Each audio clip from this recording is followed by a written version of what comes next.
ભાયાવદર ખાતે સ્વ હેમાનીબા ચુડાસમાની 9મી વાર્ષિક પુણ્યતિથિ નિમિત્તે રક્તદાન તથા સર્વરોગ નિદાન કેમ્પનું આયોજન કરાયું।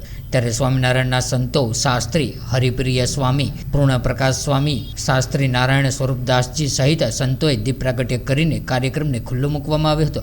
સૌરાષ્ટ્રના નામાંકિત કેન્સરના ડોક્ટર ગૌતમ માકડિયા, ત્રિશાંત ચોટાઈ સહિત વિવિધ રોગોના ડોક્ટરો પણ ઉપસ્થિત રહ્યા હતા। ત્યારે આ કેમ્પમાં આર્મીના કર્નલ વિક્રમસિંહ ચુડાસમા, ડીઆઈજી રાજેન્દ્રસિંહ ચુડાસમાના હસ્તે ઓપરેશન સિંદૂરમાં સેવા આપનાર આર્મી મેનોનું પણ સન્માન કરાયું હતું। ત્યારે સર્વરોગ નિદાન કેમ્પમાં અંદાજિત 500 જેટલા દર્દીઓ તેમજ 206 જેટલા રક્તદાતાઓએ રક્ત આપીને સ્વહેમાનીબાને શ્રદ્ધાંજલિ અર્પણ કરી હતી। ત્યારે ઇન્દ્રવિજયસિંહ ચુડાસમા પરિવારની સેવાને બિરદાવવા પૂર્વ સાંસદ રમેશભાઈ ધડુક, ધારાસભ્ય મહેન્દ્રભાઈ પાલડિયા, પ્રવીણભાઈ માકડિયા પણ ઉપસ્થિત રહ્યા હતા।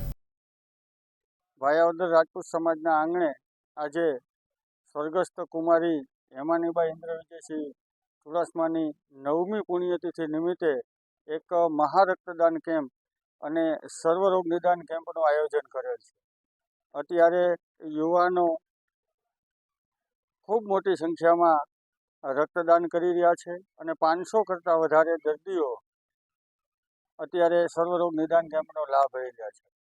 આ સેવાકીય યજ્ઞમાં આ વિસ્તારના ધારાસભ્યશ્રી, સંસદ સભ્યશ્રી, સૌરાષ્ટ્રમાંથી અલગ અલગ રાજકીય મહાનુભાવો, અમારા ઢાંક સ્ટેટ, સૌરાષ્ટ્રમાંથી રાજપૂત સમાજના સૌ આગેવાનો, પ્રમુખશ્રીઓ, સામાજિક દરેક લોકો આ સેવાકીય યજ્ઞને બિરદાવવા માટે આજે અહીંયા મોટી સંખ્યામાં બધા હાજર રહ્યા છે।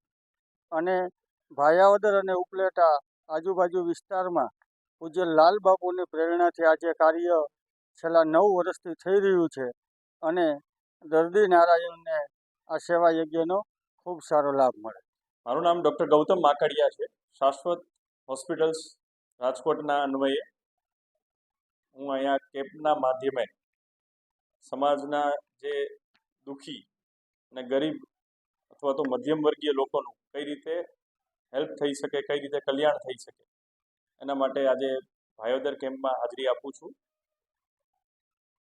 મને ખૂબ આનંદ થયો કે આટલી બહોળી સંખ્યામાં દર્દી નારાયણ સાથે સાથે સામાજિક આગેવાનો, ઇન્દ્રવિજયસિંહ ચુડાસમા સાહેબ અને એમની ટીમ ઘણું બધું પ્રયત્ન કરીને આ બધું સરસ રીતે ગોઠવી રહી છે, જેનો ચોક્કસપણે સમાજને લાભ મળશે।